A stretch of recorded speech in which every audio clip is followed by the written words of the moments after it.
Hey everyone, this amazing ESO Network show is brought to you by our fine sponsor, Amazon.com. Please remember to shop Amazon for all your geeky needs, no matter what time of the year it is. All you need to do is go to esopodcast.com/ESO Amazon, or click on the Amazon banner on the ESO Network webpage to go to our e-store. It's the best way to shop and the best way to support this program, and it doesn't cost you anything extra. Okay, that's enough of me babbling for now. Now on with your regular scheduled show.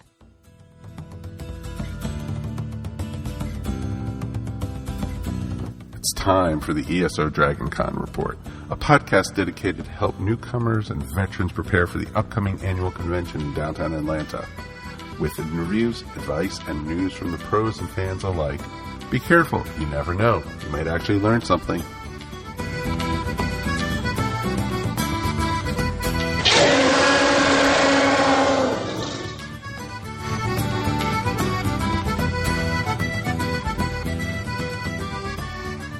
Howdy, and welcome to the 5th episode of the 2017 DragonCon Con Report. I know, finally it's out.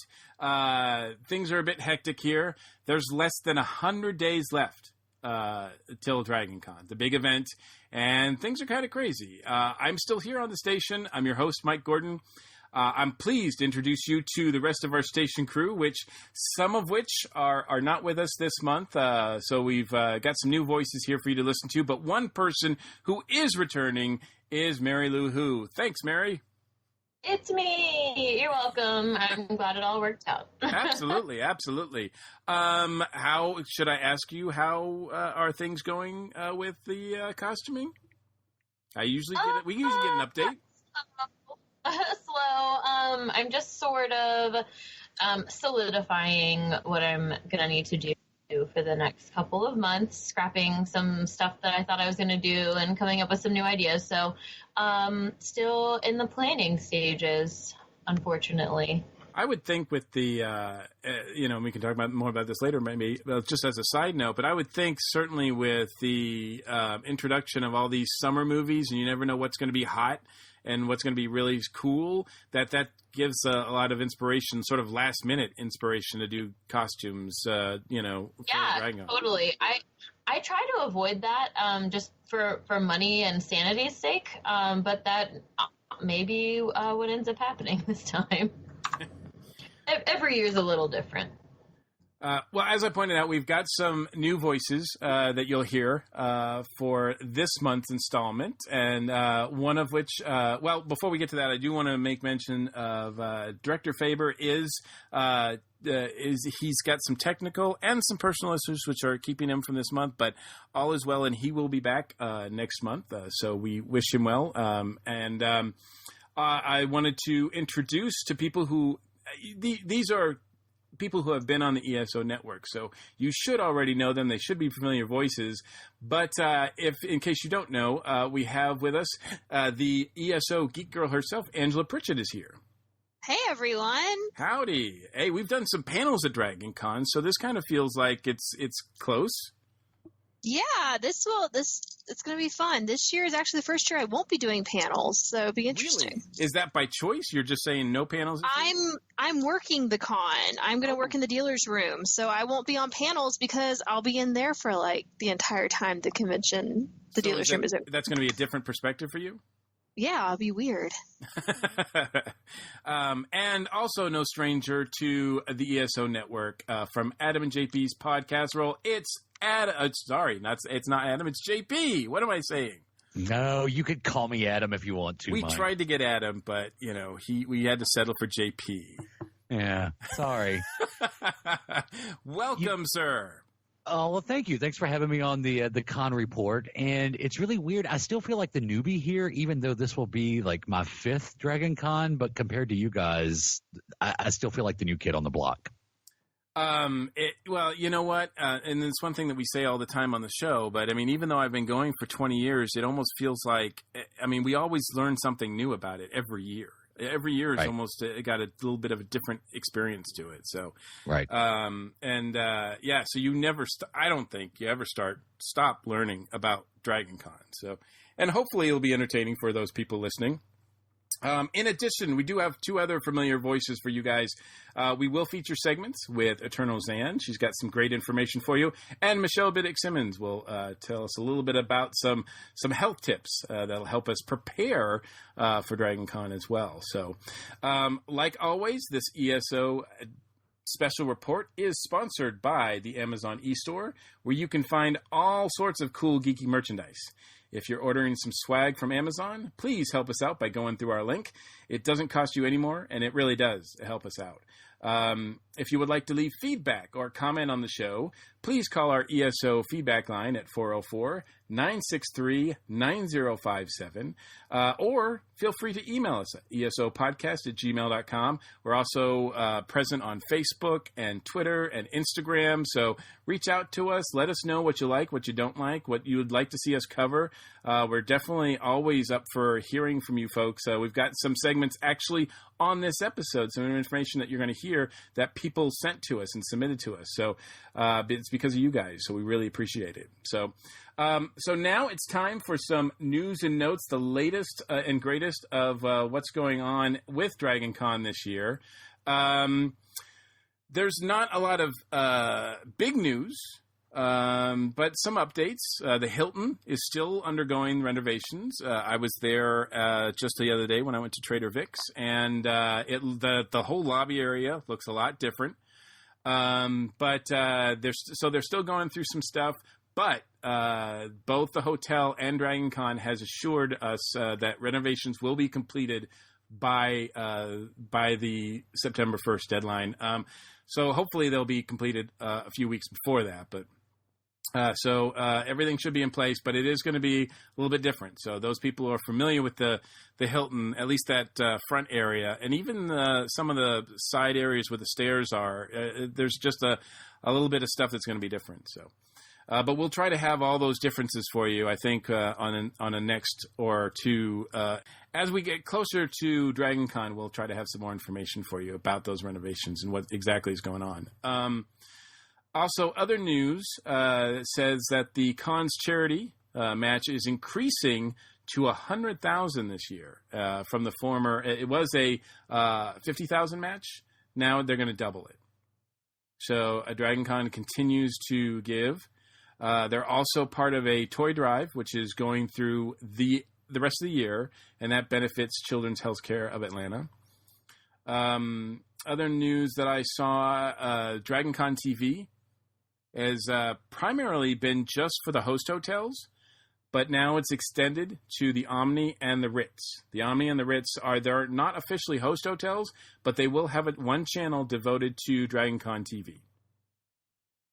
And the last thing that I wanted to talk about was, as far as the news goes, is that they just had a volunteer meeting a couple weeks ago, and volunteers across the board are still very much needed. So if you would like to participate in Dragon Con, there's still opportunities to do so. A lot of tracks are still looking for folks to help out. Security is looking for help. Even some of the IT and media for Dragon Con is looking for help. So you can find out all that information if you go to Dragon Con's official site. We'll have links in the show notes, so you can go there. And I know that Zan, who is going to talk a little bit about it in her segment, but I know she's putting together a Facebook group to answer questions and to help out people who are interested in volunteering. So, they still need a lot of help. So you can still participate. And one last thing. I'm trying to get confirmation on this, but I do believe, last I heard, we talked about all the track rooms moving out of the Apparel Mart. Well, that's pretty much true except for one. I do believe, and I need to get 100% confirmation on this for the next show, but I do believe that the comic track, the panels for the comic and pop Artist Alley will still be in America's Mart because it'll be right next to where Artist Alley is. So I don't think that's going to change. So you won't have to go all the way to the Sheridan if you're a guy like me and doing it, at my comic table and then having to go all the way across a few blocks just to do a panel. I think the panel room is still going to be there. So. But all the other fan tracks will have moved out, and we've already mentioned where a lot of those are going to be. So that's it for DragonCon specific news. But there was an item that I saw that happened just this past weekend that I thought would be interesting to bring up, and I saw some people talking about a lot of people talking about it on the DragonCon Facebook groups. And that, of course, is the incident that happened at the Phoenix Comic-Con over this past weekend.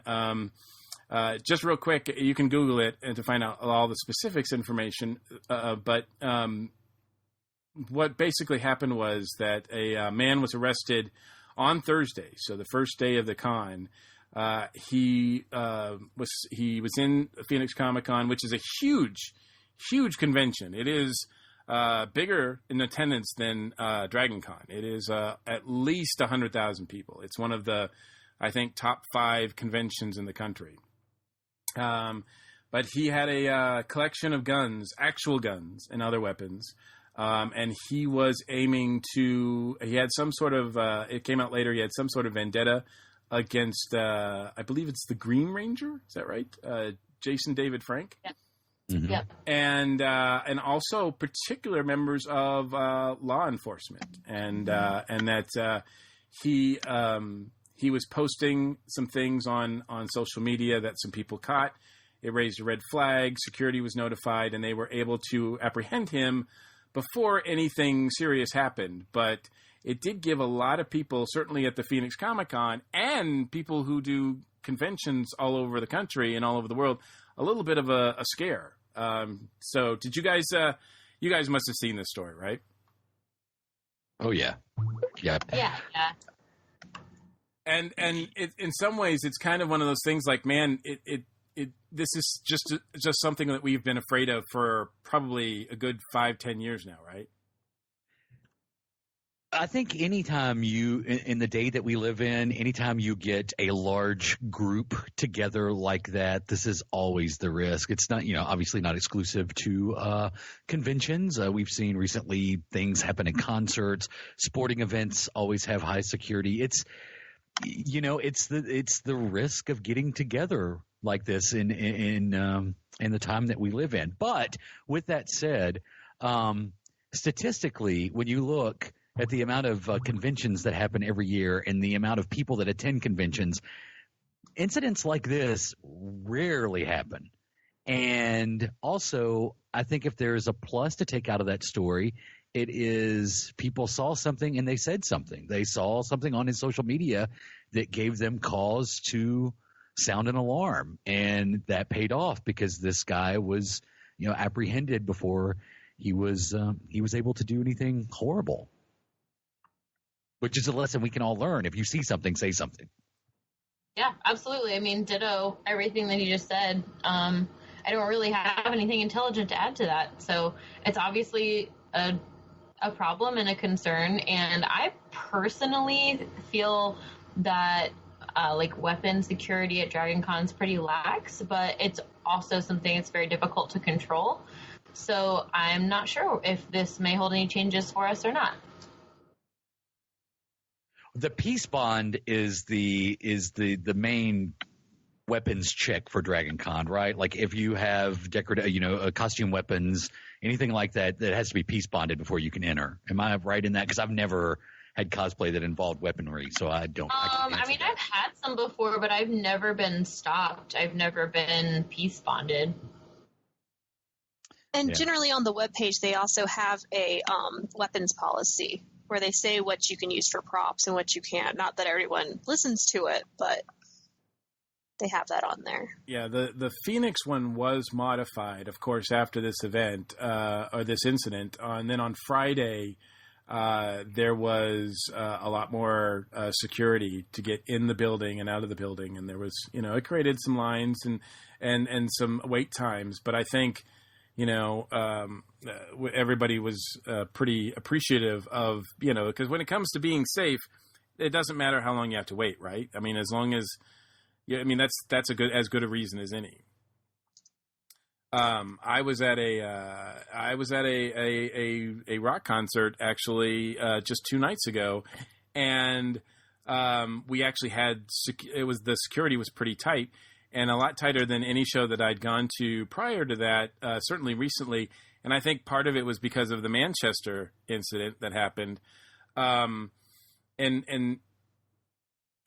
there was nobody, it's sort of like after 9/11 with the airports, security, it's like nobody was really complaining because we all know that this is, it's all about making sure that nobody gets through.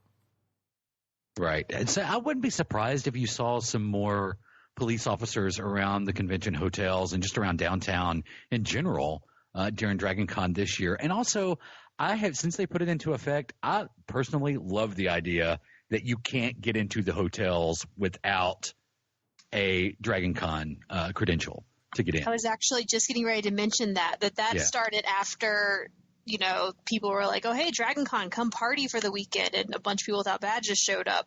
So it's kind of the same thing where if there is that urgency, you probably will see a lot more focus on it. Right.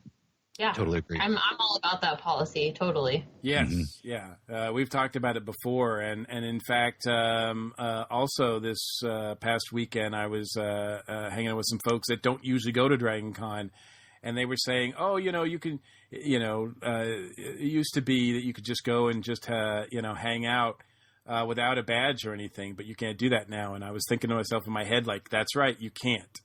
and you shouldn't be able to. Because there's enough of us already. Thank you. We're getting to the point where it keeps growing. Last year was 80,000, and it just keeps growing and growing. And yes, we will probably get to 100,000 at some point as well. It just seems like that's going to happen eventually.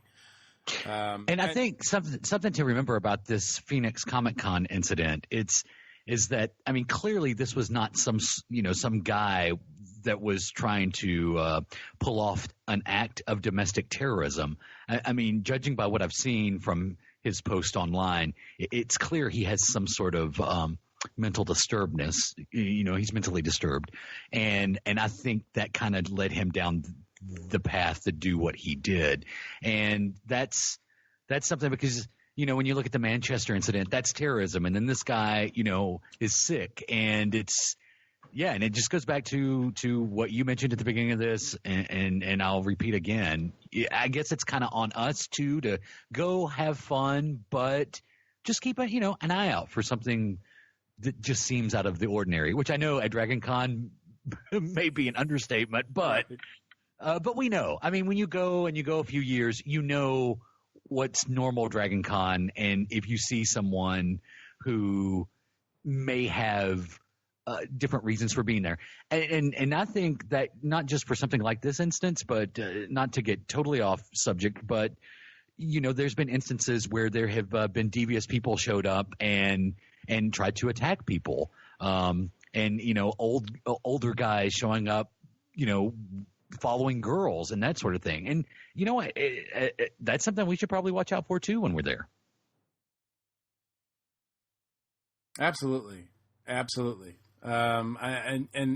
do think it's interesting too. You mentioned that obviously he had some issues. I do find it interesting that and this is not really DragonCon related, but both this and there was a couple of other instances earlier this year where the Punisher has been sort of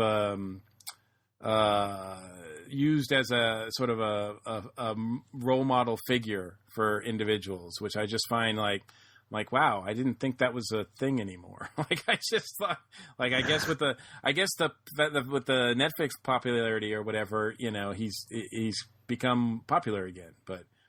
I just didn't think that was. I was like, really, the Punisher? Okay, because that was that was in the 90s. But I think members of the military and law enforcement have been drawn to that particular logo and character as because I think even the article that I was reading mentioned that a lot of law enforcement groups kind of use that Punisher logo in some of their material. So it is odd that the perpetrator of this, was apparently wanting to attack police officers. So it's very strange. Yeah. So, well, anyway, I await word from Dragon Con to see if there will be any sort of response to this. I mean, if not, I can, or if they want to just handle it internally to make sure that there's enough security, then I think that's fine. I don't know if they need to really, react strongly to something like this, but hopefully, it's something that we don't have to worry about, so we can all enjoy the weekend.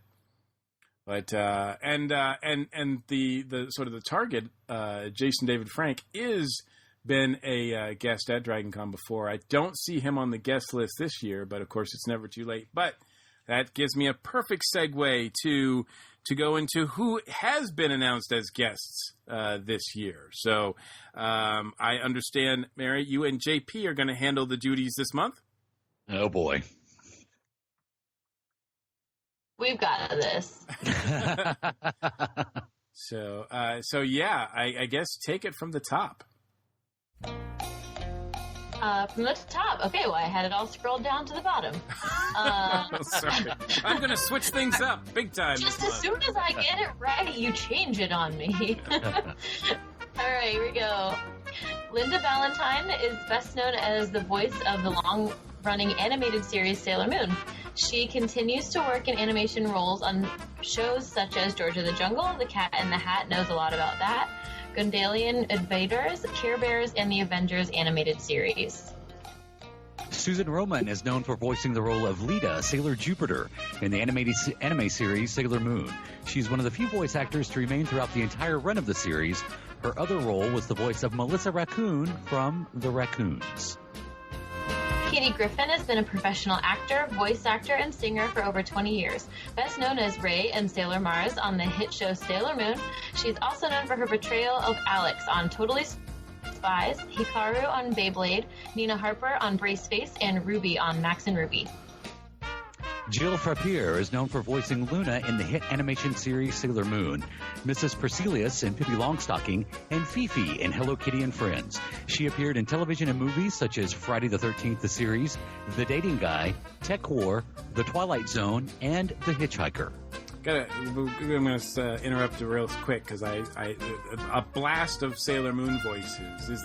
This seems like a big deal. It seems like a sort of a reuniting of all these voices from Sailor Moon. Is it a big deal? I'm not into Sailor Moon, so I don't know. I'm not sure if these are the voices from the new show or from the old show. Yeah, Either way, Sailor Moon is a big deal right now. And if you're a 90s kid, this is like a dream come true. It's like a Sailor Moon reunion. Yeah. Yeah, that's what it seemed to me. I'm that I was excited. Yeah. So, well, cool. That's great. I mean, yeah, cool. Okay. Garrett Aaron Reisman is an American engineer and former NASA astronaut. He was a backup crew member for Expedition 15 and joined Expedition 16 aboard the International Space Station for a short time before becoming a member of Expedition 17. Jim Mafood, a.k.a. Food One, is a muralist, comic book artist, painter, live art show rocker, and drunken freestyler extraordinaire. He's been working professionally as an artist since 1997, amassing an impressive cult following across the globe. His comic book work includes illustrating filmmaker Kevin Smith's Clerks comics and illustrating various Spider-Man projects at Marvel Comics. Larry Elmore is one of the world's leading fantasy artists. His works have graced the covers of National Lampoon, Heavy Metal, and Dragon magazine, among others. He's best known for his covers for the digital Dragonlance novels. Original Dragonlance novels, sorry. Peter David is a prolific author whose career and continued popularity spans nearly 2 decades.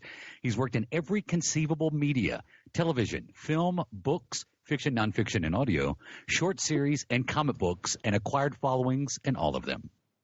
Casper Van Dyne's breakthrough role was as the lead in Paul Verhoeven's sci-fi film Starship Troopers, which celebrates its 20th anniversary this year. Patrick Muldoon is perhaps best known for his role in the 1997 hit Starship Troopers and celebrates its 20th anniversary this year. Since then, he continues to star in many television movies for the Lifetime and Hallmark channels. Dina Meyer is perhaps best known for her roles in Starship Troopers and the Saw franchise films. Her role in the cyberpunk thriller Johnny Mnemonic was perhaps her earliest breakthrough performance. James Mathis III is currently the voice of Black Panther in Marvel's Avengers Assemble. Other animation credits include Star Wars: The Clone Wars, Ben 10. British-born actor Paul Blackthorne will be returning to primetime TV this fall as Quentin Lance on the CW's hit series Arrow. Willa Holland is an American actress, voice actress, and model. She's best known for her role as Thea Queen or Speedy in Arrow. Voltaire is a media personality and respected authority on all things gothic, horror, sci-fi, steampunk, and involving geek culture. He's often referred to as a modern-day Renaissance man, having achieved success in the fields of animation, music, comics, books, and toys. The Blithering Humdingers embody original comedic rock and pop music celebrating various fandoms such as Harry Potter, Doctor Who, Firefly, steampunk comics, D&D, and more. Frenchie and the Punk is an internationally touring New York duo with a French-born lead singer, punk veteran guitarist, high-energy show, and also a folk punk cabaret with French and English vocals, live guitar looping. It's Rio meets Tokyo drumming instrumentals with danceable and eclectic cabaret-style spectacle. Named Top 25 Duos by Yahoo Music. Claudia Gray is the New York Times best-selling author of multiple young adult paranormal and science fiction novels, including the Evernight series and the Firebird series. She's also the author of Star Wars tie-in novels Lost Stars and the best-selling Bloodline. The Pirate Queen is not your mom's favorite ukulele player. She prefers rowdy strumming, nerdy lyrics, and unexpected covers. Expect songs about Star Trek, Die Hard, Philip K. Dick, jackalopes, and submarines. Tom Smith, one man, one guitar. Mostly comedy, mostly funk rock, except for all the other stuff. Tom Smith is uplifting, inclusive, topical, and pretty much guaranteed to be goofy. Audience participation welcome. American Murder Song, a performance of original murder ballads by Terence Zudick and Czar Hendelman, the star of Repo, the Genetic Opera, and songwriters of The Devil's Carnival. Hitch your wagon, don your blackest veils, and explore a rogues gallery of cutthroats, murderesses, and killer songs. Dean Motter. As both a designer and an art director, Dean has created a multitude of award-winning book and record covers, from Ray Bradbury to Motorhead. As a graphic novelist, he is best known for Terminal City, The Prisoner, Batman 9 Lives, and his seminal creation, Mr. X, now in its fourth decade. Andy Rutten is the creator of the breakout all-ages series of graphic novels Owlie, starring a little owl who's always searching for new friends, relying on a mixture of symbols and expressions to tell his silent stories. Rutten's heartwarming style has made him a favorite of both fans and critics alike. Glank performs exciting rhythmic music on unique found object percussion instruments while incorporating the audience into the performance. Glank features multimedia elements, anonymous performers, welded and tuned metallophones, and hundreds of audience participation instruments. It's a one-of-a-kind, family-friendly, science-like musical experiment with fun cover tunes and energetic grooves. Bill Holbrook creates 3 comic strips, On the Fast Track and Safe Havens, which are syndicated by King Features, and the internet's longest-running daily web comic, Kevin and Kale, which debuted in 1995. Wow. Catherine Hudson is a comic artist for DreamWorks Trolls, character designer on FX's Archer, and freelance illustrator. Mark Bagley is an American comic book artist. He's worked on Marvel Comics and DC Comics with such titles as The Amazing Spider-Man, Thunderbolts, New Warriors, and the Ultimate Spider-Man series. Kate Baker is a 2-time Hugo Award, World Fantasy Award, British Fantasy Award winner alongside the staff of Clark's World magazine. She is the current director of operations for SFWA. Along with her sales of fiction in the genre, she is a narrator with over 300 credits to her name. Genevieve Rommel is a popular cover illustrator with clientele ranging from IDW, Aspen, Tales Told LLC, which includes the Lady Death title, Big Dog Inc., Zenoscope, Devil's Due Publishing, and more independent companies. Dacre Calder Stoker is the great-grandnephew of Bram Stoker and the best-selling co-author of Dracula the Undead from 2009, the official Stoker family-endorsed sequel to Dracula. Dacre is the co-editor of the Lost Journal of Bram Stoker, The Dublin Years from 2012. Kevin Eldridge produces and hosts the Flopcast, a weekly podcast covering various geek-friendly subjects for the ESO Broadcast Network, and is the author of the science fiction story in this year's ESO anthology. He is the organizer for Boston Skeptics and hosts their monthly Skeptics in the Pub events. I think we know that guy. Yay, yeah. Kevin. Yeah. We are very happy that Kevin is on the list. T.C. Fisher is a concept artist in the video game industry for nearly 10 years, working on such titles as Elder Scrolls Online, XCOM, and Civilization 5 and 6, as well as in book form for Paizo Publishing's Pathfinder and Starfinder series. Davey Beauchamp is an artist, writer, podcaster, and librarian. His art has been used by BBCA, the Geek Gala, and GnomeCon. He has now started working on book covers. Davey is currently working on artwork for Penguin UK BBC children's books for their Doctor Who The Illustrated Adventures. The two Doctor Who adventures he illustrated are Robot, the first Tom Baker adventure as the Fourth Doctor, and Black Orchid, featuring Peter Davison as the Fifth Doctor. Kelly Yates is an illustrator best known for his work on Doctor Who with both IDW and Titan Comics. In addition, he writes and illustrates the creator-owned books Amber Adams and Monster. Tony Chastain was the illustrator behind the Talisman graphic novel, co-written by Stephen King and Peter Straub, and 12-gauge image comics, The Occult Crimes Task Force, or the OCT, co-created by David Acheson and Rosario Dawson. Kevin Sorbo rose to international stardom in the title role of the hit series Hercules, The Legendary Journeys, but has become equally well known as Dylan Hunt in the science fiction series Gene Roddenberry's Andromeda. And he was most recently in Supergirl. Mm-hmm. Rachel Pendergrass is a writer, humorist, and science communicator. She hosts the quirky and fun, internationally touring Solve for X science variety show. Her writing can be seen on McSweeney's, National Lampoon, Red Book, How Stuff Works, Eater, Martha Stewart Living, and the ever-beloved DragonCon TV. Jimmy Palmiotti is an award-winning character creator with a wide range of experience in advertising, production, consulting, editorial, film writing, development and production, media presentation, and video game development. His current work includes Harley Quinn and Starfire for DC Comics, The Con Job for Boom, and he currently has 3 feature films in development: Painkiller Jane, Random Acts of Violence, and Killing Time in America. Amanda Connor is an American comic book artist and commercial art illustrator. She began her career in the late 1980s for Archie Comics and Marvel Comics before moving on to contribute work for Claypool Comics, Soul Searchers and Company, and Harris Comics Vampirella in the 1990s. Amanda's current work can be seen in Harley Quinn and Starfire monthly for DC Comics. Bobby Nash is an award-winning author, and he writes novels, comic books, short stories, novellas, graphic novels, and more. Bobby has several projects slated to appear in 2017. Congratulations, two friends. Yay! James A. Moore is the best-selling, award-winning author of over 40 novels, is one of the hosts of the Three Guys with Beers podcast, and has worked in comics and role-playing games as well.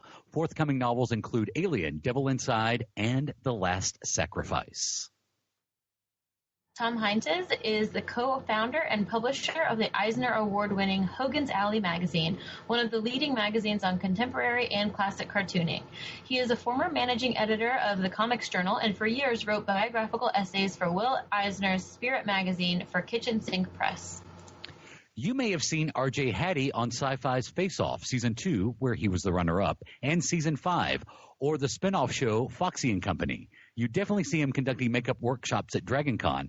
R.J. specializes in elaborate self-made cosplay.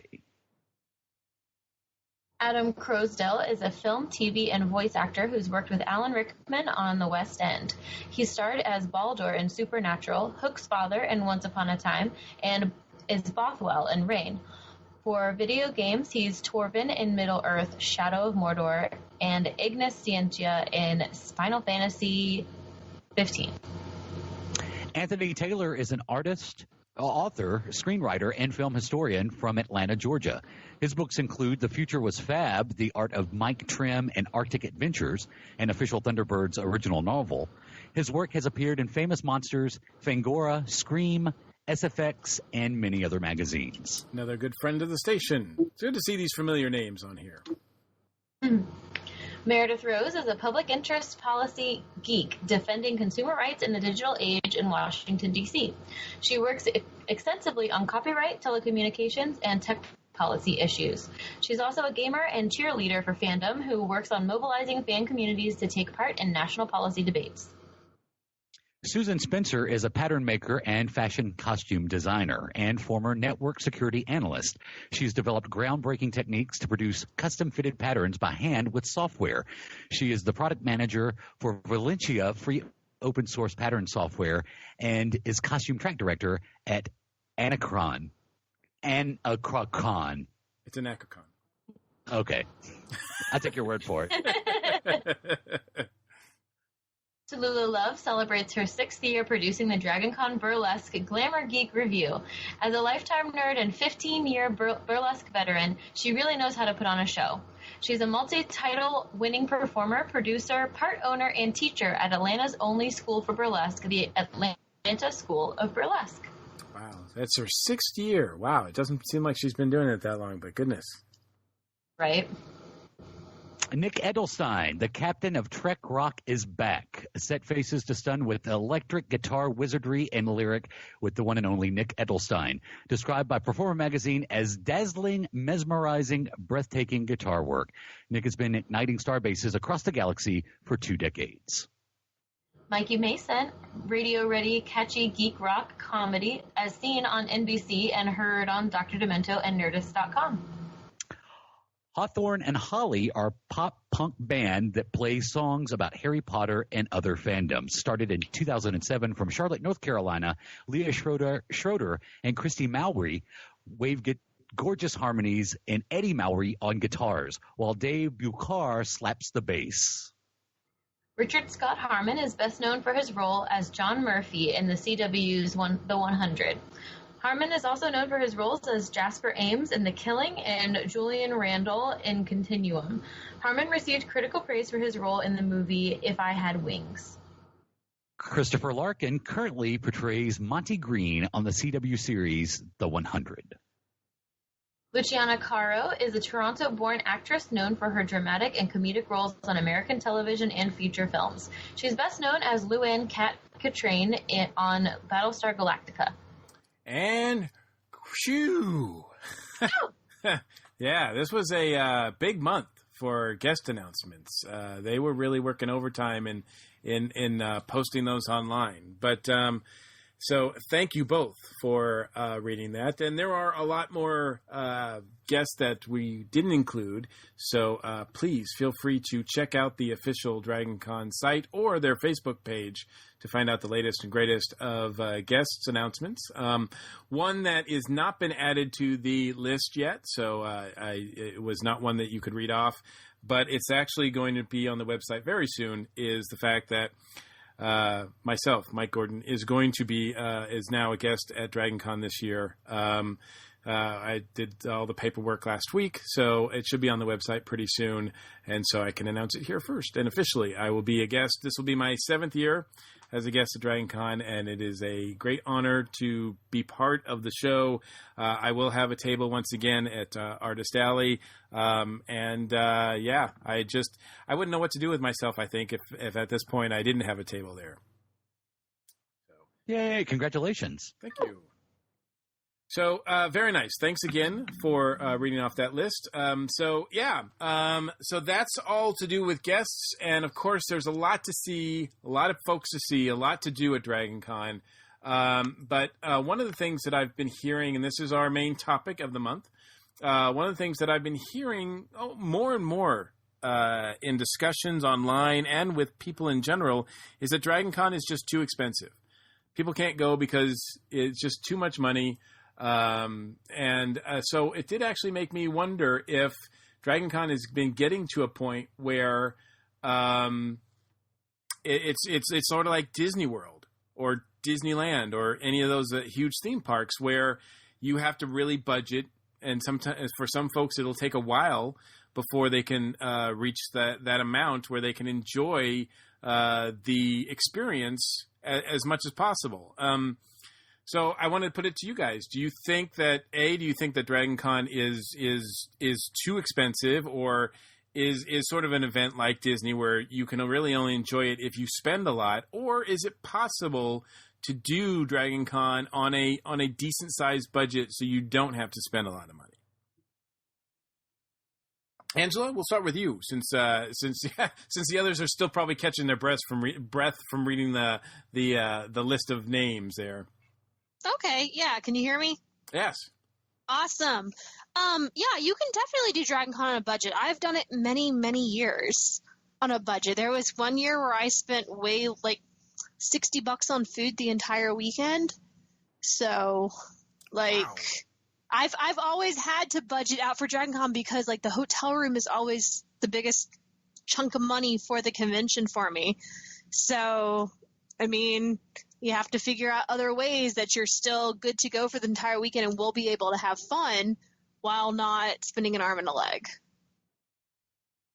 Did you plan your meals, and like, did you take food and drink with you? I always bring some waters with me, and I also keep a water bottle so I can fill up if there are water containers around. And then snacks. I'm a tea snob, so I bring my own tea with me and all of that. But then for like meals, I ate in the food court, and I ate at the places that weren't super expensive. So I was spending less than $10 a meal. And over the course of 4 to 5 days, that's not really $20 a day. 3 to 4 days, you've got that. Mm-hmm. So. Yeah, because that's what I've found. I've found that if you take a cooler and you pack some snack food and you bring your drink, be it alcohol or not, and you bring that with you, that can really cut down on your cost while you're at Dragon Con. Yeah, definitely. I do the same thing with food. Like one of my best friends that comes with me lives in Manhattan, so she flies down, right? And so she can't be like buying anything or bringing really anything with her. So I go out like the week before, and I just buy everything that we're both going to want to drink that week, and snacks for the room. So we don't necessarily buy and prepare all of our meals ahead of time, but we make sure we have something for breakfast for every day, because we're usually running out the door to go to our volunteer gigs, and don't have time to eat anything. And then like a lot of snacks, so like enough snacks that if you don't have time to get lunch but you're hungry, you can make lunch happen, and then just stuff to have in the room. So we'll usually have like one big meal a day, like in the food court, and then everything else is kind of snacks.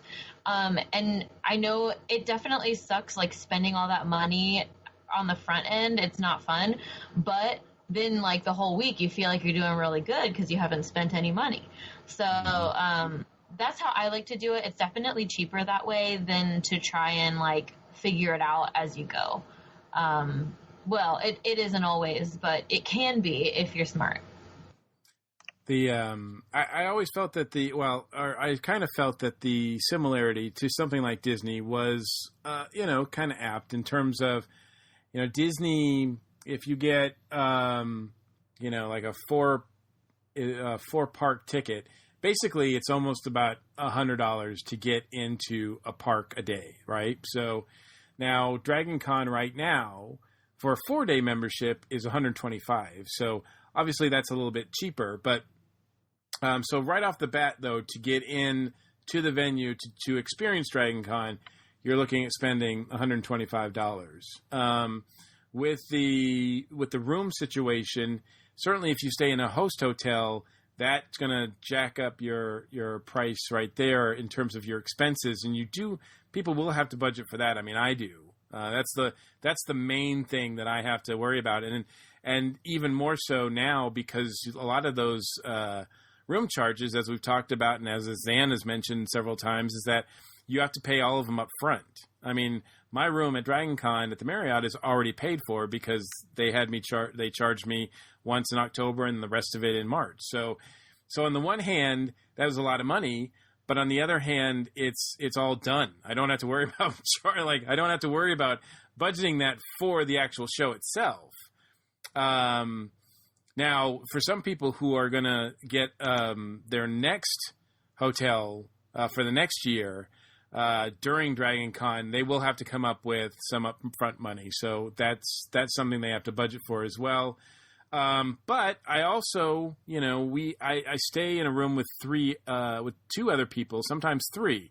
So that knocks the hotel cost for me down to less than $100 a night. And that I think is significant because really, if you're looking at if you don't have someplace local to stay, then about $100 a night or less than $100 a night is probably a tough thing to get for Dragon Con. Totally, and once you go to Dragon Con, once you get that first year under your belt, you kind of know what to expect. And Dragon Con's one of those things where you can do it on a budget or you can spend a ton of money there. Are you going to want to go to the dealers? Now, if you plan on doing a lot of dealer shopping at Dragon Con, you're going to run up your costs. Also, if you don't plan ahead, but you plan to party, your bar bills are going to be run up pretty high while you're there too. Yeah. But that's all. But a lot of that comes with that first Dragon Con experience, and then knowing what to expect the next year and starting to plan accordingly. I mean, honestly, I start saving for Dragon Con as soon as 1 year's done, I start saving the next year. I start putting a little bit back just so it's not trying to scrape up a bunch of money at the end of the year or at the next Dragon Con. If you plan ahead, it's like anything in life. If you plan ahead and budget for it, you can make it happen usually. And yeah, absolutely. Like Dragon Con's one of those things you can do like so many different ways. You just need to go one time and kind of figure out what kind of experience you want to have, and then kind of go from there. If one of your big concerns is meeting, going to the Walk of Fame area, getting photo ops and all that kind of stuff, that is going to cost you a pretty penny. Especially, obviously, the bigger the name, the more expensive it's going to be, and at least in that area, there's not. It's even now. There's not, especially now, even selfies and stuff like that. There's no such thing as a free photo op now. Things used to be included, but not so much now. Yeah, I'm more of a fan of the buckets of rum, so that's what I have to plan for. Yep, I get that. Yeah, well, that's the other thing, too. If you are getting your drinks at one of the hotel bars, that's obviously a lot pricier than if you can make some arrangements with somebody, certainly if you're all sharing a room, to go on over and to go to a package store, I think. Now, does CVS actually have booze as well? I think beer. They're just beer? Mm-hmm. Yeah, they don't have liquor, right? No. Gotcha.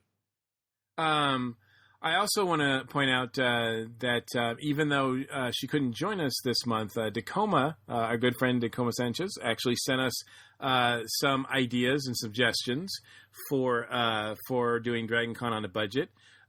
She says, I can say that sharing rooms, taking MARTA from your off-site hotel, shuttle to airport, and then MARTA in, also booking a hotel that has breakfast, grab all the granola bars and fruit you can.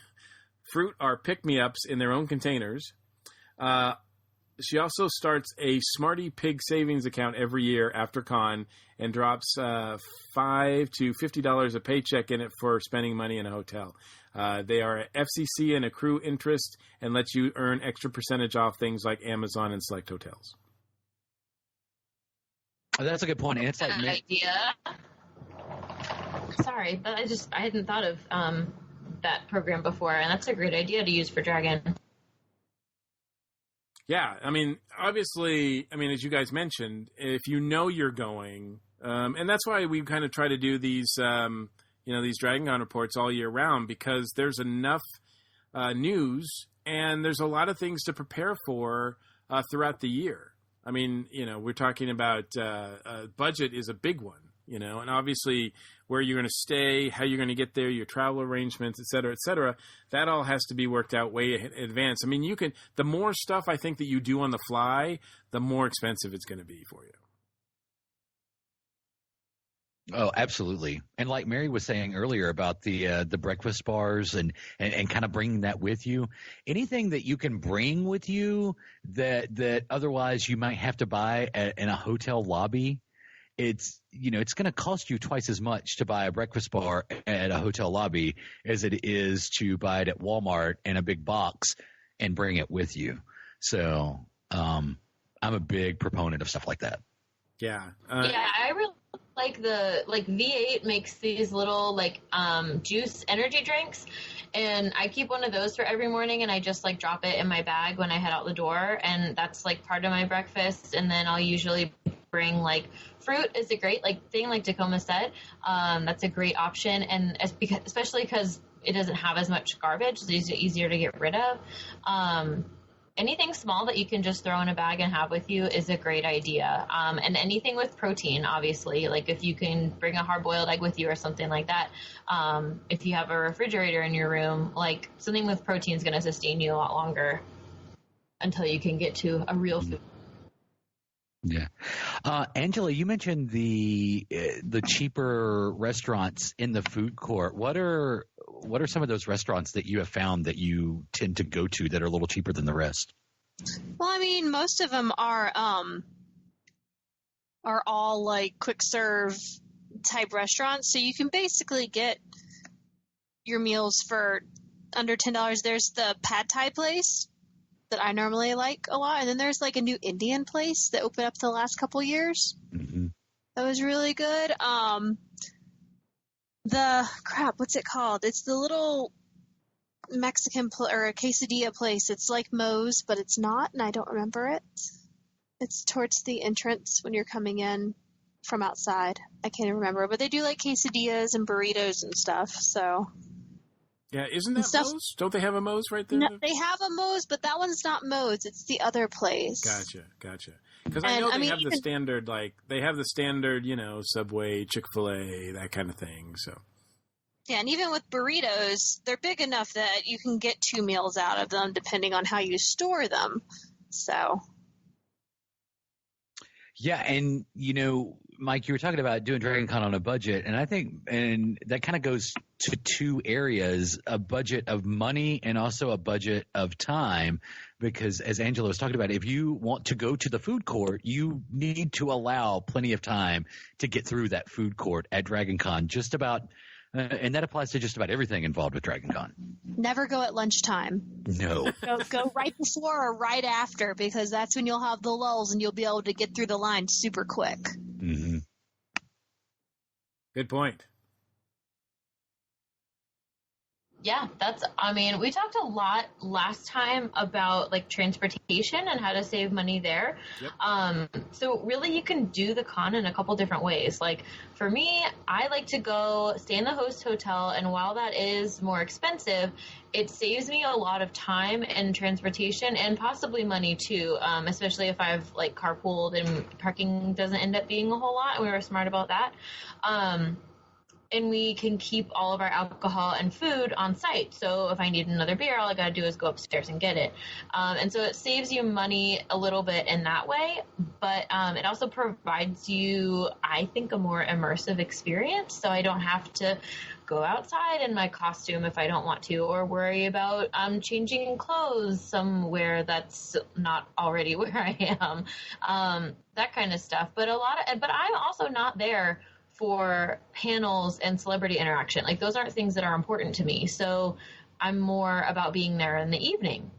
But if you're someone who is really interested in panels and is really interested in going to the dealer room or getting an autograph, that kind of stuff, you might not necessarily need to stay at a host hotel. Staying off-site and transporting in might be totally reasonable for you.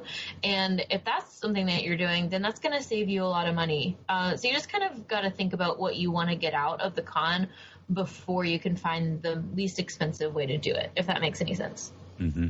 Yeah, there are definitely certain items that you're just not going to be able to get around. Like if you want to get, Matt Smith's autograph, there's no other way around it. You can't have a Groupon for that, right? It's going to be whatever it's going to be. I don't know how much he charges, but it's probably around $100. And that's for a signature or a photograph. If you want both, boom, that's going to double it. So, and unfortunately, there's no way to know a lot of those prices before you go to Dragon Con. You can kind of get an idea if you look around at other cons that they've been to, because some conventions are pretty good about telling you how much celebrity signatures and photo ops are going to be ahead of time.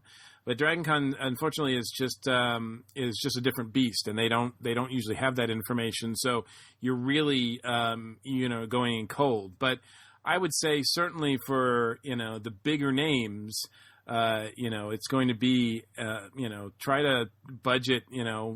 It's not insane to say that it's $100 for each signature and a photograph. Mm-hmm.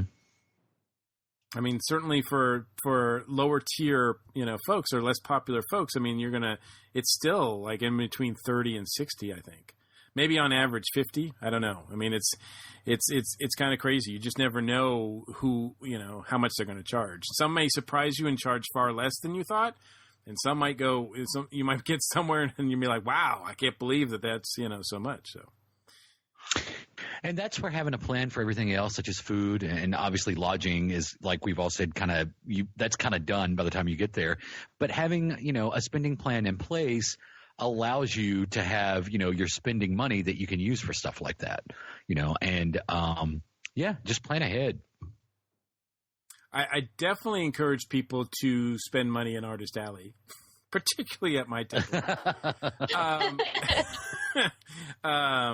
I will be there all weekend, and I take cash, credit, so I'm good. But no, really, there's a lot of things that I think you can only get at conventions, and I do think that whereas some of the dealers are things that you have kind of the dealer's room in the exhibition hall or exhibitors hall has kind of been a little less busy over the years, simply because people can get that online. They're basically shopping with their eyes rather than their wallets.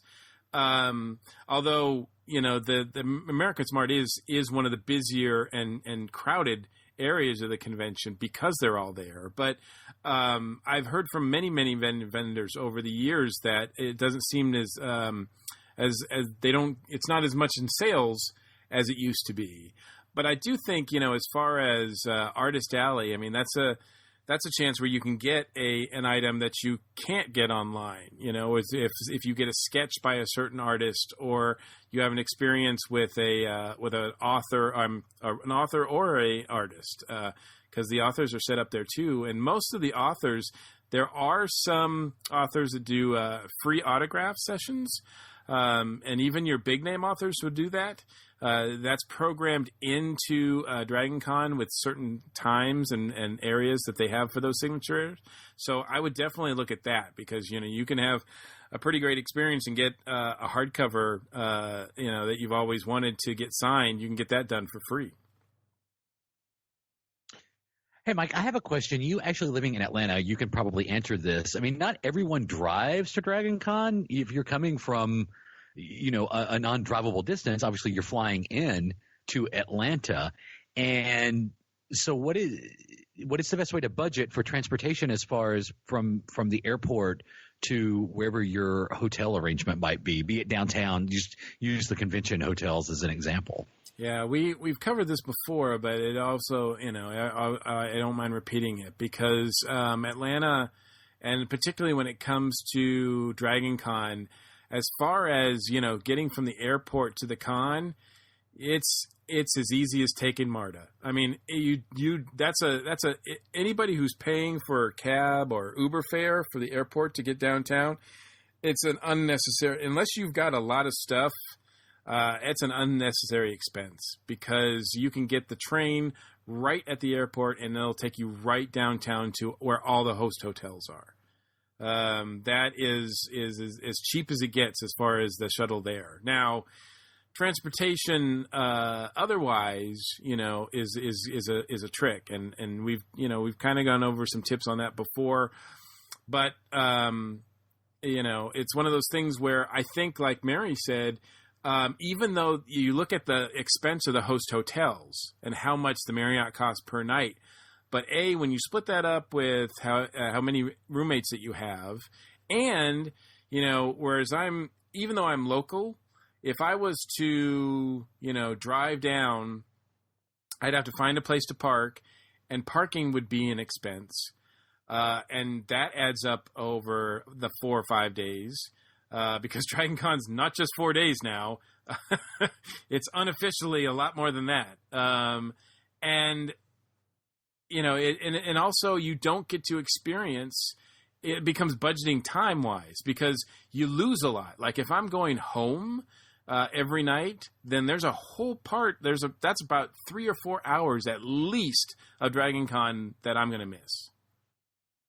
And right. I can't do that, especially now that I have a table to maintain there in the morning, and it usually closes up around 6 in the afternoon. So my opportunity to enjoy the rest of the con is a lot more limited to only nighttime stuff now, whereas before I could do that throughout the day. So ever since I've been a guest there, I've got a hotel room down there because it just makes more sense for me to do that budget time wise, Yeah, you're And definitely it's also good to a certain amount of paying for convenience when it comes to Dragon Con and the experience that you want, for sure. Yeah, absolutely. Any last thoughts on so I guess we're saying that it is possible. I mean, Dragon Con hasn't priced themselves out of being like something for the everyday person to enjoy. Is it something? I mean, obviously it depends on what you're into, but I mean, as far as the experience goes, I love it so much that to me it's a priceless experience every year that I can't do without. I've been going every year nonstop consecutively for over 20 years now, and to me it's just I mean, if they jacked up the prices across the board to twice as much, I probably still would pay it just because I enjoy the experience so much. I mean, it's one of those things that it really depends on how badly you want to be there. Like, for me, that's pretty much the only vacation that I take all year because it costs so much. So, like, if you really want to be there, you're going to make it happen and budget throughout the year, and then consider an option like volunteering. Like, that can save you almost your entire badge price, even in your first year. That'll say, what's a badge now? I don't even know since I don't pay for one. Is like, would you say it was $160 or something? Yeah, right now it's $125 for the weekend, but it'll go up. Yeah. But that's a major expense that you can save yourself by just committing, a few hours of your time to volunteering. And you can do stuff like that, sharing rooms, buying your food ahead of time, just little things like that I think can make it doable for almost anyone who really, really wants to be there. There just comes a time, I'm sure, for a lot of people when they're not willing to spend that money or put in the effort to make it inexpensive, and that's totally fair. But if you really want to be there, I think it's totally possible. Very good. Very good. Angela, anything now? I mean, it's totally doable. Can you hear me? Sorry, I've had some issues with my mute. Yeah, no, it's totally doable. I do it every year. I mean, I have done Dragon Con for years on a part-time teacher salary. So it's one of those things where you just have to know what to put aside and where, and know that the hotel room is going to cost that much. I've been lucky enough that I've been pressed for the past few years, so I haven't had to pay for a badge. So that was an expense I had to worry about. But even with the badges, if you get them at the con for the next year, they're cheaper. You can save like $30-40 on your badge. Stuff like that. If you're planning on going, in 2018 and stuff like that. So it's just planning ahead and knowing what you have to put aside for what. Absolutely. Any last thoughts, JP? Yeah, I just agree with everything that was just said. And, as you mentioned, the parking, that's something you definitely need to keep in mind. If you're driving down even if you've already paid for your hotel, chances are they're still going to hit you up for the parking once you get down there. Yes. And, yeah. And it's just part of the plan. And, when you mentioned the convenience thing, that there is a lot of impulse convenience spending that is available at Dragon Con, and you just have to decide if you're going to participate in that. Are you going to spend $5 for a slice of pizza at 2:00 in the morning from Papa John's tent, or is that something that's not in your budget? And I'm sad to say I fall prey to that more often than not. But you just have to have a plan. Yeah, well, yeah. I think you also have to understand too that and budget for the fact that you might not be in full control of your budgetary limitations late at night. That's true. There might be impulses. They put in that Papa John's hut. That was the end. The end.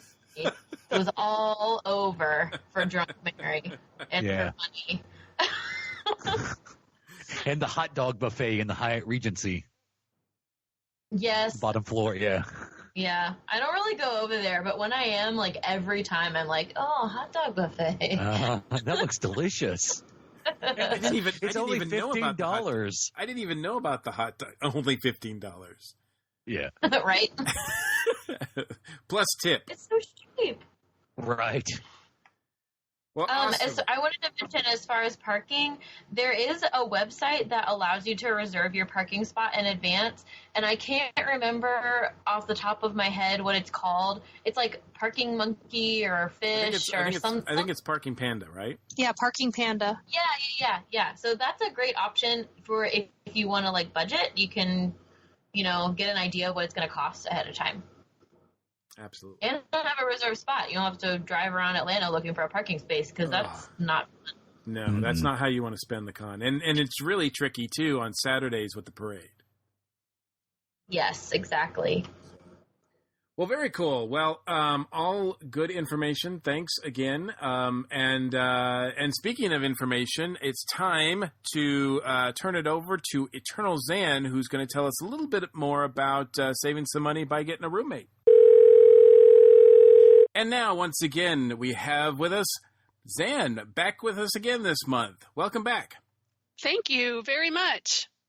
I do have oh, sorry, go ahead. No, I was just going to say, it's good to finally talk to you. Usually Faber gets to do this, but I'm here for you this month. Yeah, well, one mic, another mic. You're all the same, right? We're interchangeable, is that right? Just exactly. One mic, you've seen them all? Okay, got it. As long as I'm talking to a mic, I'm good. Yes. Mics are good for recording. Yeah, a mic of some kind. Exactly. So what you got for us? Well, oh my goodness, I have so much stuff this month, so I'm going to try and get through it all. First off, I thought this was particularly funny. Last month, I was asking other Mike about the Dragon Con night at the aquarium, and in last month's episode, I was reading off some stuff that they had recently published about that, and I asked him if they had listed light bites as a feature of the Dragon Con night at the aquarium, and I asked Mike if he knew what that meant, and he didn't either. Well, I think it was a typo because they spelled it Lite, and later there was an updated posting where they spelled it Light. So apparently light bites means like finger food. Like hors d'oeuvres or something? Yeah. Yeah, and when they spelled it the other way, I was thinking like light bright, something electronic and cool at the aquarium. No, it just means they're going to have food. That's all that They're just going to have fish food. Exactly. They're going to have fish finger food. Right. So I just thought that was funny that I couldn't figure out what light bites meant because it was a typo. So some brief big news before I get to the main topic of how to be a room host. Brian Humphrey has photo passes available in the DragonCon store now. So go get them. Go to dragoncon.org and then click on the link to the store, which just says store right there on the homepage, and that'll take you to the DragonCon store. You can either look under memberships or new items, and they're the most recent things added to the store, so they'll be sorted right to the top. And that is professional photography in the Marriott, taken with good lighting, which I'm not 15 anymore, so I appreciate the professional level lighting that Brian has down there. It's going to make me and my costume look awesome. Brian is amazing. He's been doing this for almost, I think, over a decade. I don't know of too many other con photographers that are near as good as he is. I mean, we've talked to him a few times on this show. He's a good friend of the station, and he's one of the best photographers out there. So, yeah, I highly suggest that. Just don't miss out on that opportunity. And he's got tons of information. You can look him up, Brian Humphrey, Mad Scientist with the Camera. He's on Facebook. He's got a website, and all those links you can find them straight from the DragonCon store. Another thing is I started a new Facebook group because apparently I'm just not on Facebook enough, which is an unofficial fan group for DragonCon volunteers. And it's just Facebook/group/DragonCon volunteers. Again, unofficial fan thing, like a lot of the things I do online are unofficial fan things. And that's just a place for people to ask questions, whether you're a current volunteer or interested in becoming one. And we only have a few members because we just started, but I'm hoping that it'll grow over time. And much like the DragonCon Rooms group that I also participate in as a moderator, hopefully it'll become a place that's just really useful because of the incredible member participation in there. So my main topic this month is going to be about being a room host. But before I get to that, I'd wanted to talk about the parade for a little bit because it had been mentioned previously on this podcast that maybe this would be the last year for the parade. Now, did you hear the current news on that, Mike?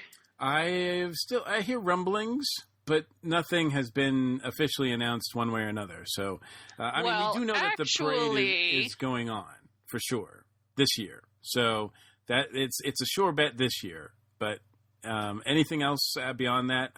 If you've got news, let's do it. I do. Actually, this is a comment from Jan Price, who is the head of the parade. So this is official as it gets. And she addressed these exact rumors in the official group for the parade, the DragonCon Parade Facebook group. And here is her exact quote in direct response to people asking her about this rumor. Quote, there were reasons this is a subset of her quote, but it does accurately reflect what she said. Quote, there were reasons the rumor got out there last year. Those reasons, which I will not go into, no longer exist. There may come a year when there is a last DragonCon parade, but that year is not in the long foreseeable future. It is a marquee event for the city and the con. It brings in a huge amount of revenue for the city and the downtown merchants. Let's put the rumor to bed once and for all. Thanks. So that is the official word from the head of the parade. Excellent. Thank you for that. And there will be no more mention of it here. Until another rumor pops up. No, I'm very glad to hear it because none of us wanted it to be the last year. So I'm very reassured by that. Absolutely. It wasn't something, it never came out of anything that what we wanted, but it was just something that was always out there. So very good. Very good.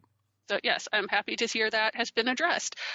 Also, she will be releasing a list of parade groups that still have spaces, and she'll be doing that in the DragonCon Parade Facebook group. No date has been announced about when she'll be doing that, but I highly suggest joining the parade's Facebook group to stay on top of this, or you can email Jan Price directly at dc_parade@dragoncon.org with any questions you might have. So, for example, I still have a few spaces in my two parade groups, which are the Eternal Members and Friends parade group and the Cult of Marriott Carpet parade group. So all Eternal members and their friends are encouraged to join the first group. It's actually not just restricted to Eternal members because all fan-run activities for the Eternals are open to everyone. You don't have to be an Eternal to join us.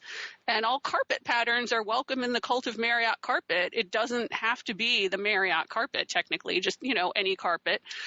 And because I know people that are fans of the other host hotels too, like, the mermaids. They love the Sheraton pool. So I'd love to have some mermaids join us with maybe some Sheraton carpet tails. That would be amazing. And as far as other groups that might have people, that's hopefully what Jan Price will be releasing so that people can find a group to join. Because if you want to join as an individual, there's a waiting list for that. But if you want to join a previously existing group that already reserves some spaces, you just have to do a little research and figure out what group you want to join. Excellent.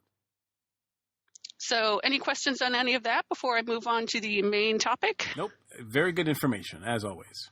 Okay, wonderful. So my main topic, I have previously covered advice on being a roommate in somebody's room at DragonCon, and this is how to be a room host, otherwise known as a reservation holder, the person who booked the room, but for short, I just call it a room host. That's just my habit. So my backstory on that is that I started off staying by myself at an offsite hotel years ago and walking over a mile uphill to the convention. I'm not making that up. I actually walked uphill to the convention.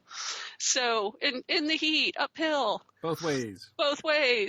And then I met some friends and I joined them as a roommate in their room. And then after a couple years, they decided not to go every year. So I got my own room and became a room host. And I've been doing that ever since. And I go to multiple other conventions throughout the year, mostly in the Tampa or Orlando area. And sometimes I'm a room host and sometimes I'm a roommate. It just depends on my work schedule. So if you're a room host, my advice is to first figure out what your goal is. So are you trying to keep a certain kind of room environment, or do you want to save the most amount of money? So how many people do you want in your room? What do you want your room rules to be? I definitely recommend deciding on your limits and sticking to them, because what you think is common sense might not be to other people. So just lay out what you're comfortable with. People are going to try and negotiate with you, especially about the price. So be prepared for that. And I think that's true of both friends and strangers, because everybody loves a good deal. But as a room host, what you have to keep in mind is the hotel's going to get their money from your credit card no matter what. And you've probably already paid at least a $300 or $600 deposit that's not refundable if you've got a room in a host hotel. And if you're staying at the Sheraton or the Marriott, you've paid for your entire stay already. That's already come off your credit card. So if your name and your credit card is on the room, you're responsible for any damages. So setting clear rules and expectations, I think, is pretty important.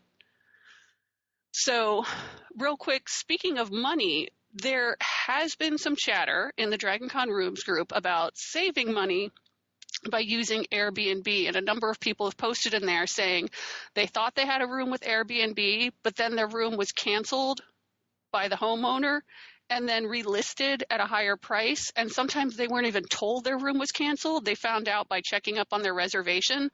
So if a deal seems too good to be true, whether it's with Airbnb or anywhere else, definitely double check it and stay on top of it. And in the case of Airbnb, they're not supposed to be able to just cancel your room like that. So read up on what the Airbnb rules are, and they do have procedures where you can report things like that, because Airbnb doesn't want room hosts who are constantly booking and canceling on their guests. That's not good for them. So as a room host, the first thing you want to decide is who you're going to stay with.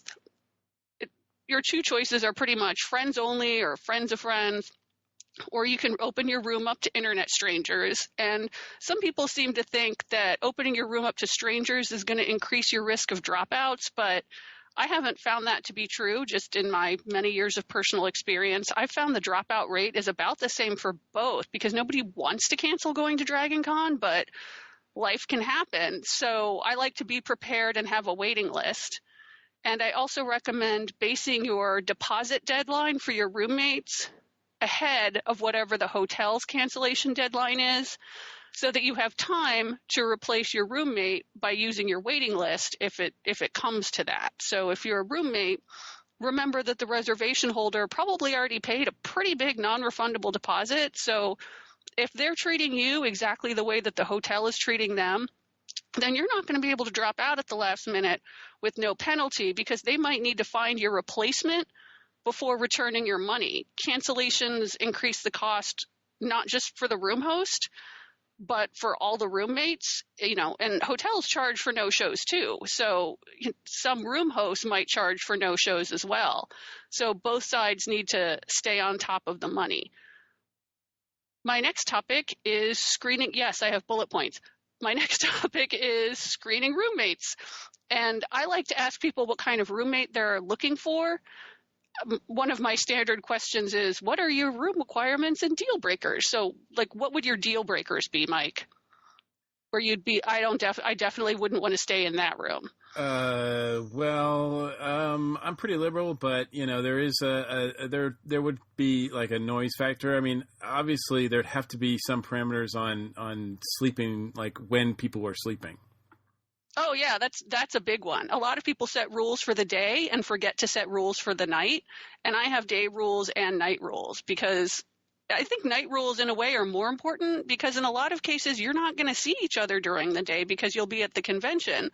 But when you'll be in the room with everybody is going to be at night. So both sides, nobody wants to room with somebody who's completely incompatible, room host or roommate. So it's really best to find that out before it's too late.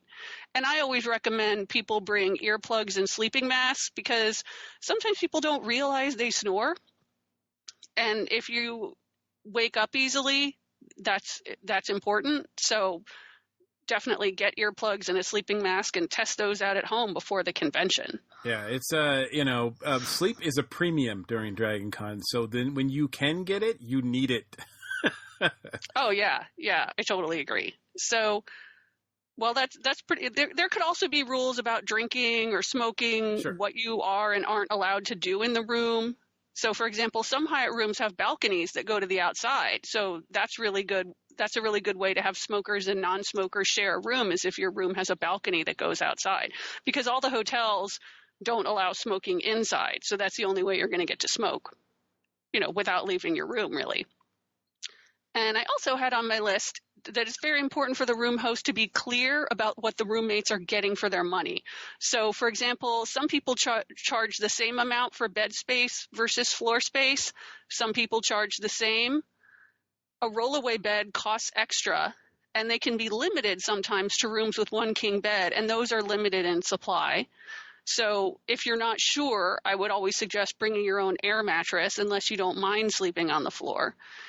And also, you might want to let your roommates know if their name is going to be on the room or if they're just getting a key that you're going to hand them, because the name on the room comes with consequences. The first one is it's an increased cost. Putting each additional name on the room can easily be $20 per night more, and putting someone's name on the room lets people make charges to the room, including parking and room service. You can tell the hotel not to, but it's still risky, whether they're going to check those notes. And giving people the confirmation number means they can change the names and dates on the reservation, including canceling it. So you want to be careful about whose name as a room host you put on the room. It should really be people you trust.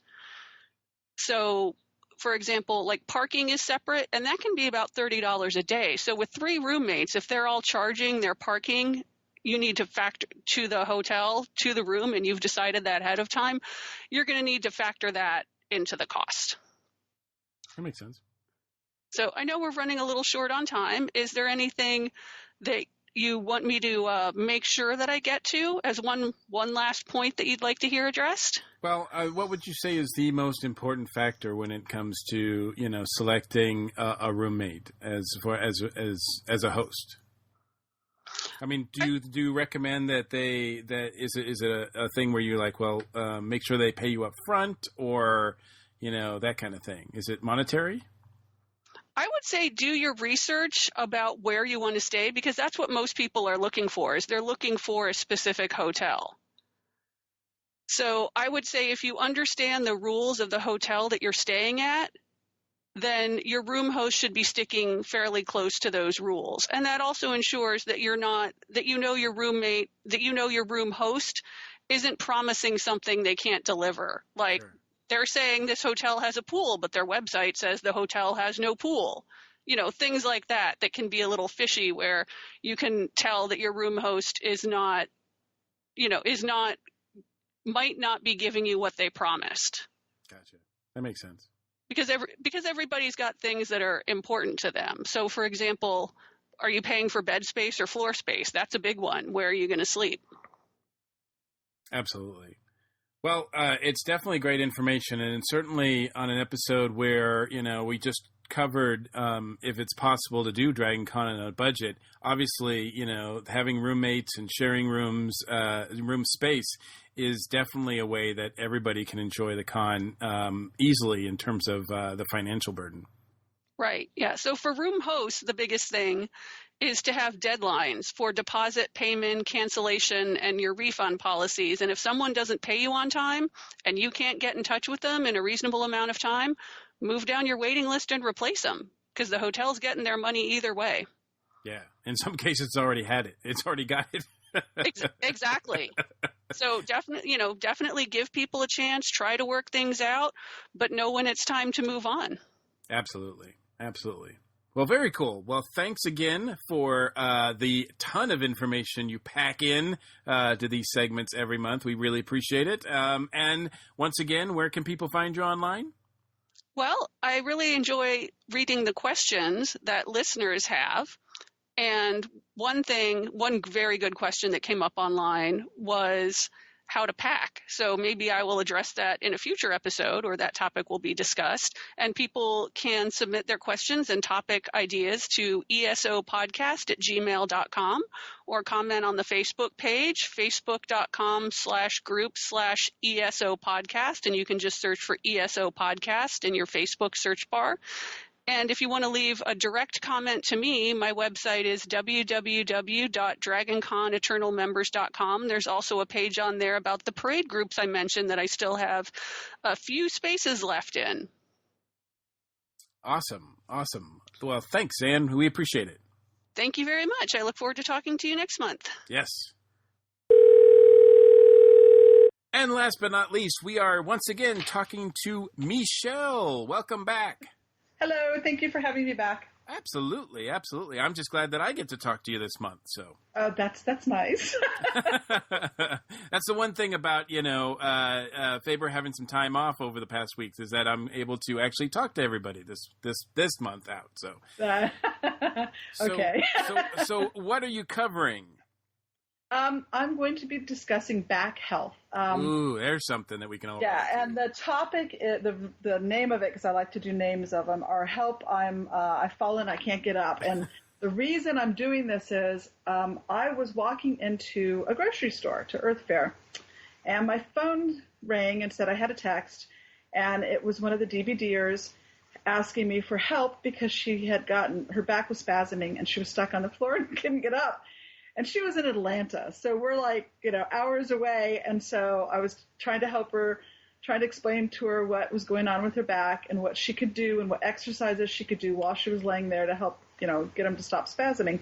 The back is very, very, it's central to everything, literally. When you build a scarecrow, the first thing you do is you build the frame that everything's going to hang on. Mm-hmm. And that's exactly how humans are made, basically, as well.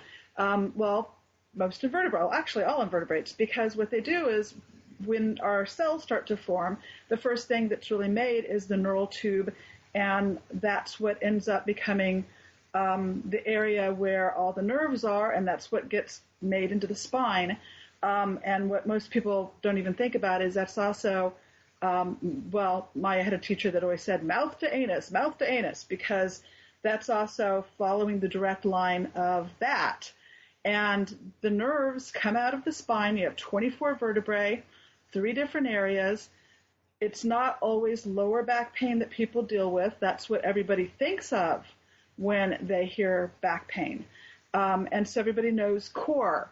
But they don't think of, we're going to start at the neck real quick. The way that your neck works, there's this very nice slight curve to it. Well, unfortunately, because of our lifestyle now, and also because we're now bipedal, which we weren't before, or bipedal, our neck tends to go forward. And when you're sitting at a computer in particular, or when you're driving, you find yourself with your neck very, very forward, which it will do a little bit. But the more you do that, the more pressure you're actually putting on, it starts to stiffen up, it starts to hurt.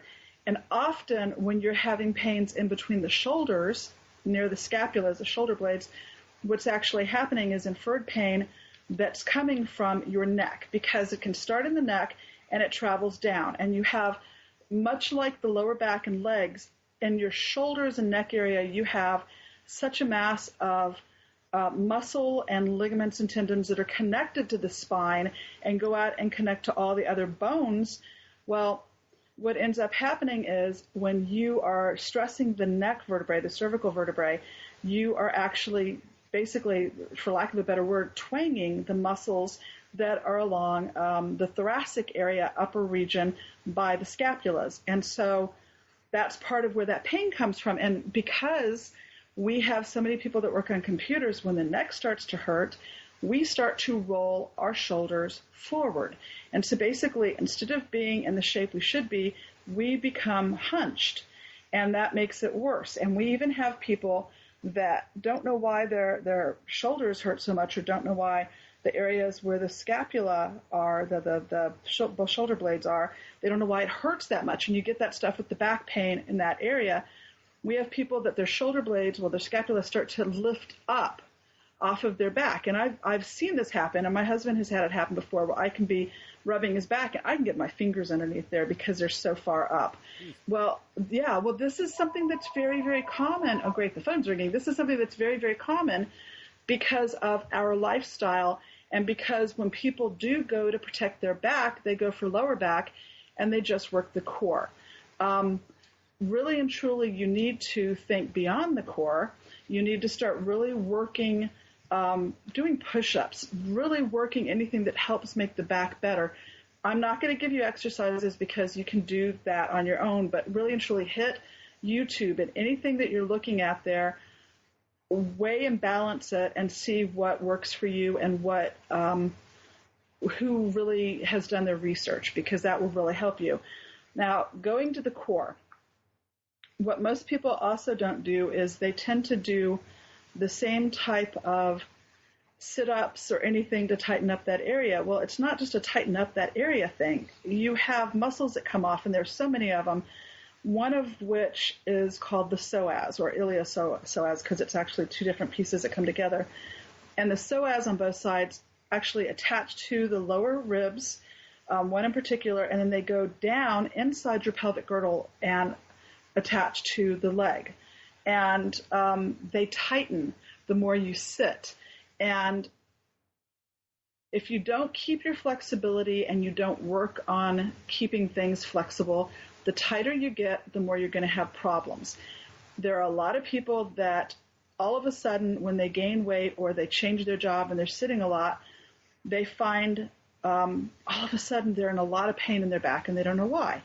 Well, what's happening is as that area kind of atrophies or tightens, depending on what's going on with you, or as you gain weight, instead of your pelvic girdle staying on a flat plane the way it should, it starts to tip up. And that's that thing where your butt starts to kind of pop out. Right. Yeah, well, and I always call it the bowl full of jelly, because it's your pelvic girdle needs to stay level. You need to keep the hips level. But what most people do, and I see it all the time, people start to like hyperextend their back and their stomachs fall forwards. That's the bowl full of jelly. And it's the more you do that, and even 10 pounds can do this to you, frankly, because it's the pull down, and it makes your body starts to try to get comfortable the way it can, because we're not trained to listen to our body and to keep things in the right form. And it really is all of the things that you deal with. A lot of it is about posture, is about remembering to keep your shoulders. It sounds hard and sounds odd, but you keep your shoulders, you kind of roll them back, and then you kind of bring them together. And as soon as you do that, you can tell the difference with the front, with your chest. It just kind of raises up. Your breathing is better. Your neck also starts to go back a little bit. And then you can tell if your bum is in the wrong place, because you're straightening up the areas that need to be straightened, so it's trying to do the natural curve. So you need to just do a slight tilt to your pelvis, and I mean, it's tiny. And as soon as you do that, your core actually starts to be activated and tighten up, and not just the areas that everybody tries to do where they do the front area, because your abdomen, you've got so many abdominal muscles. And people also forget we have, between the ribs, we actually have muscles.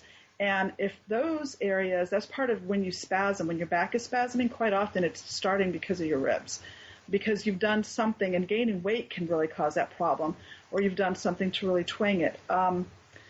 Here are things that can help you a lot. Having a really good mattress, because your sleep quality, that's when your body is able to relax and repair itself. And that's also when you're in deep sleep, you get the repair hormones, basically. And if you don't get a really good night's sleep, you don't get the hormones to repair stuff. And this is very important to you. So a good mattress, good shoes, because especially if you're exercising, you need to keep on top of your tennis shoes. You need to make sure if you are running a lot, you switch your shoes out at a faster rate. If you're walking a lot of miles, you do the same thing. Anything that you are doing, that's pounding, etc., and causing your shoes to compress, you need to get rid of those and make sure you get new ones at a good pace.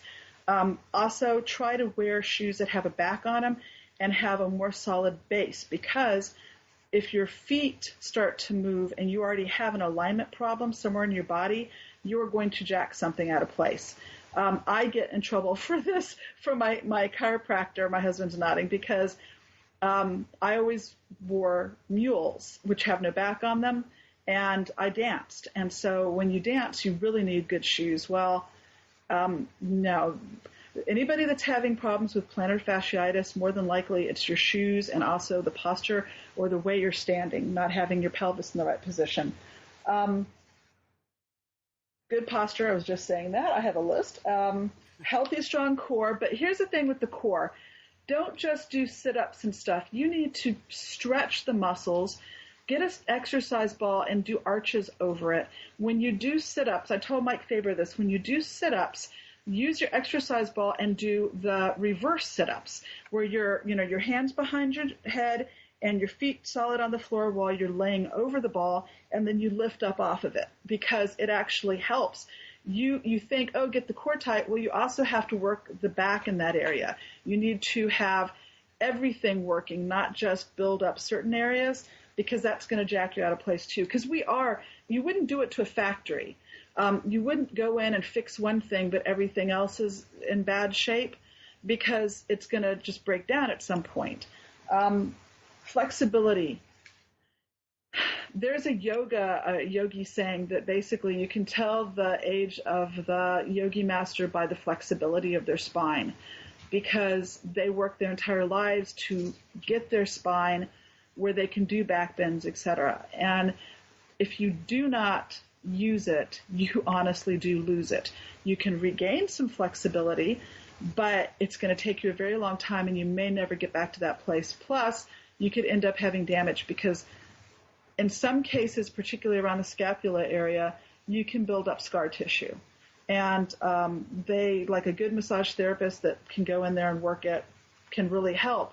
But already knowing that you're dealing with stuff and working with it can keep you from having that problem.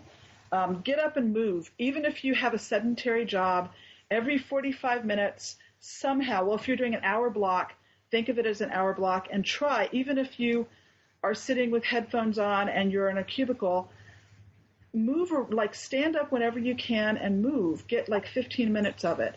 What else? Oh, there are three things. One, meditation. There are some really great research pieces that were actually originally done, like the Duke research on cardiovascular health, and they actually found they were having people do meditation, and it was really helping, but they also found this amazing thing that the spine was doing better because people were meditating, and so the back was healthier, and they didn't expect this, and even to the point of the bone density was better in people that they were finding meditating a lot.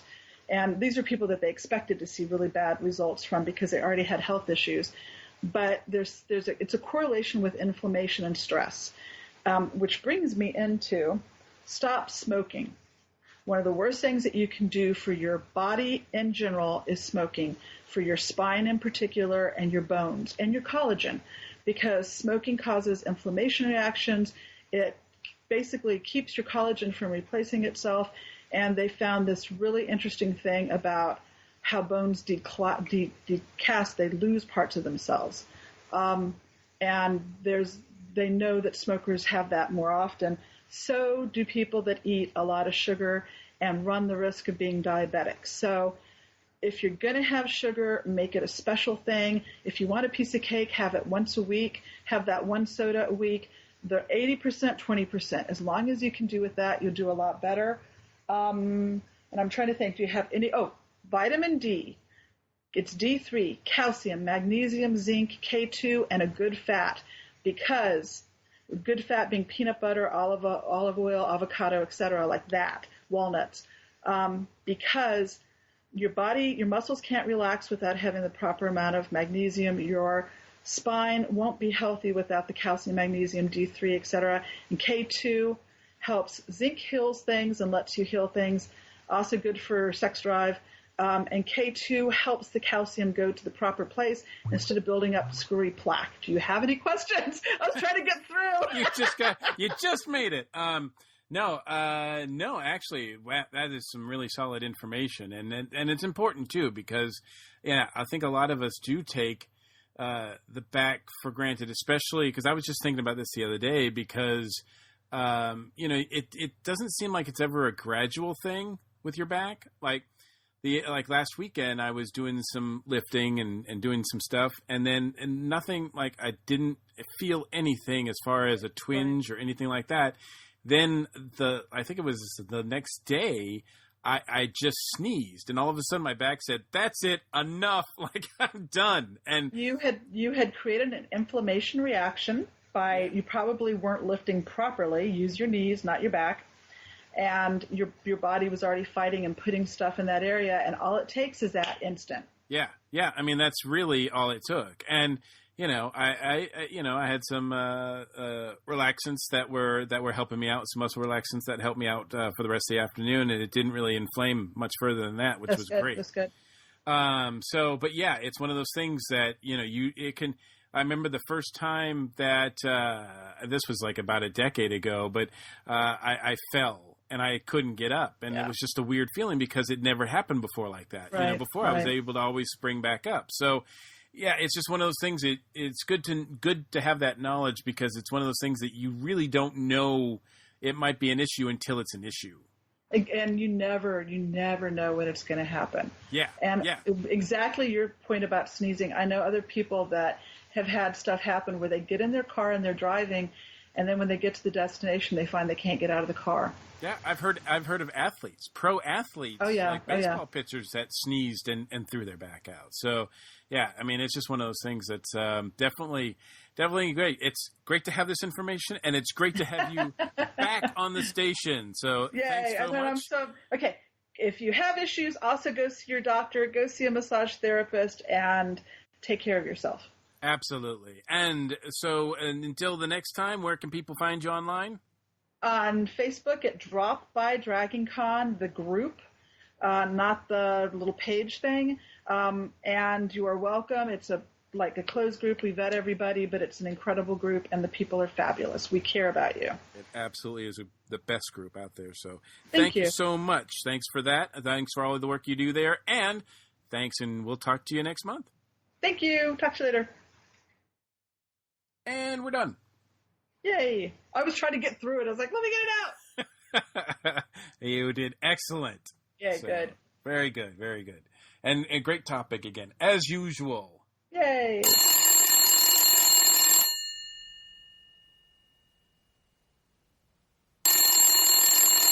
And so we draw a close to another episode of the 2017 DragonCon Con Report.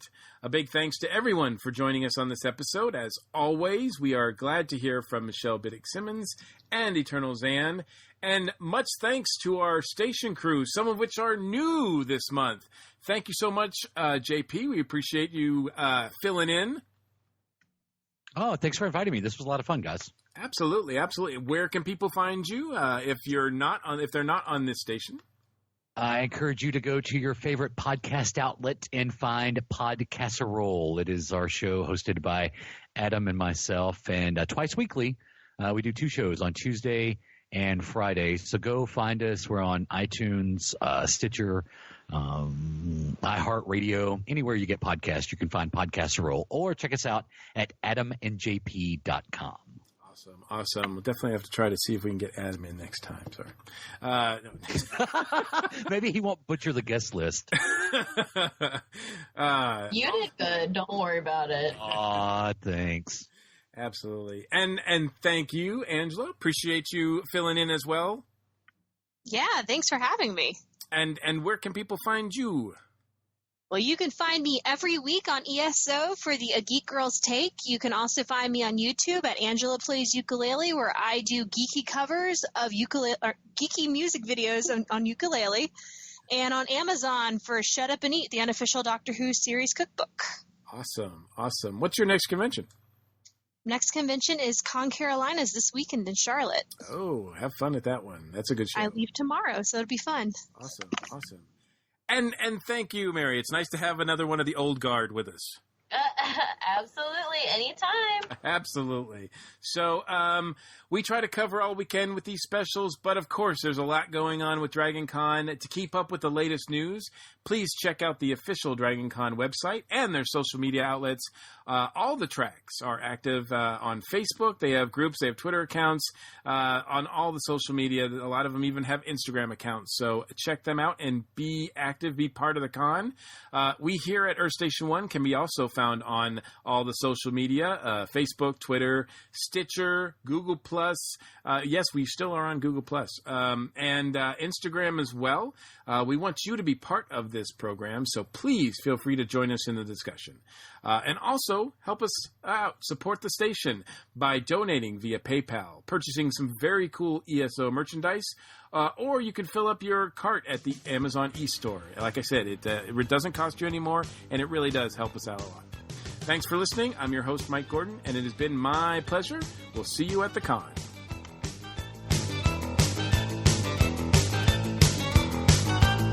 I said, hey, little girl, what do you do? I've been waiting all week for something like you. 'Cause it's Friday night and everybody's in the streets. I say, come on with me. Hey. It's a party weekend. Gonna be some rock and rollin'. Everybody's gonna get you. It's a party weekend. This has been a broadcast of the ESO Network, your station for all things geek, classic, current, and beyond. Be part of the crew at ESONetwork.com.